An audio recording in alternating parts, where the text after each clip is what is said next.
Hey you guys, welcome to my channel. So I'm going to show you how I made this St. Patrick's Day wreath, and I use a couple of things from Dollar Tree, and it is an easy way to save some money.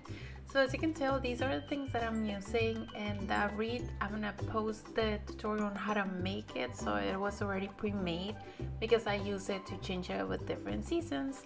So this, I got it at the Dollar Tree and I decided to reuse it. I didn't want to change it too much because I thought it was pretty cute. The only thing I didn't like is it didn't have anywhere to hold it from the wreath, so I decided to get the drill and just drill a couple holes on each side. The next step, I'm gonna take this mesh and I'm gonna cut a couple of them. I think it was like probably like 10 inches. I didn't cut too much from it.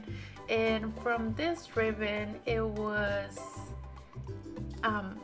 8 inches, and the gold one is 12 and a half.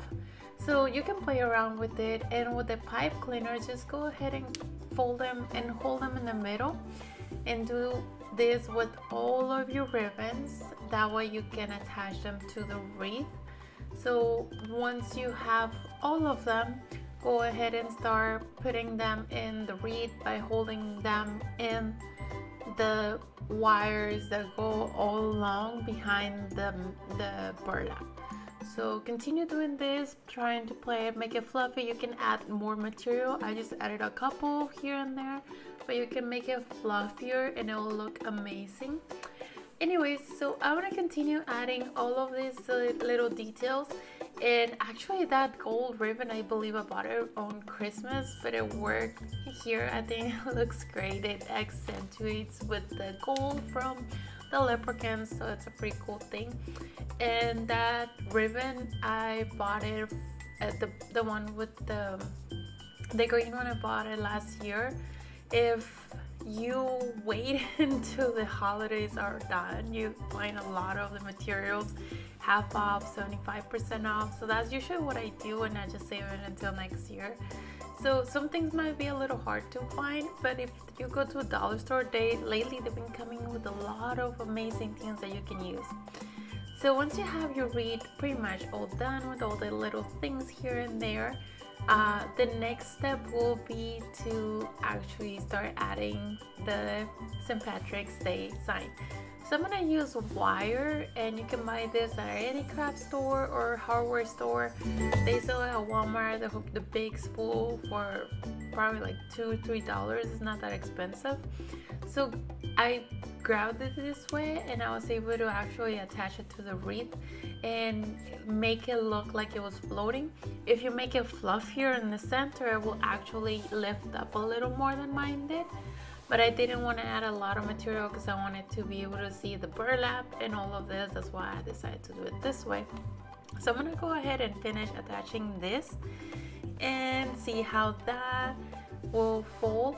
And to play around with the legs and the hat, I decided to do it a little crooked, like it was not entirely standing from it. I decided to not change them. It was a pretty cool design, and I thought it was gonna be great to leave it like this.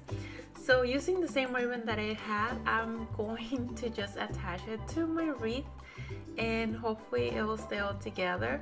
I did need to hold the hat with a pipe cleaner because it kept falling forward, so I decided to attach it as well.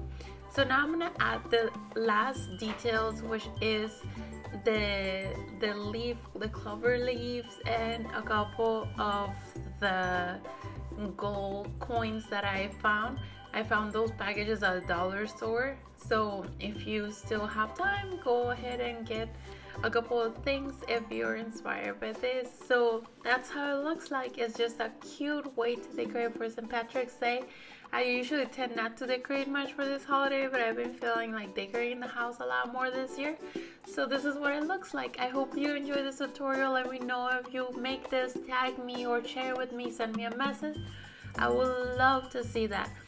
Thank you so much for watching. Don't forget to subscribe and give us a like. I will talk to you guys next time. Bye!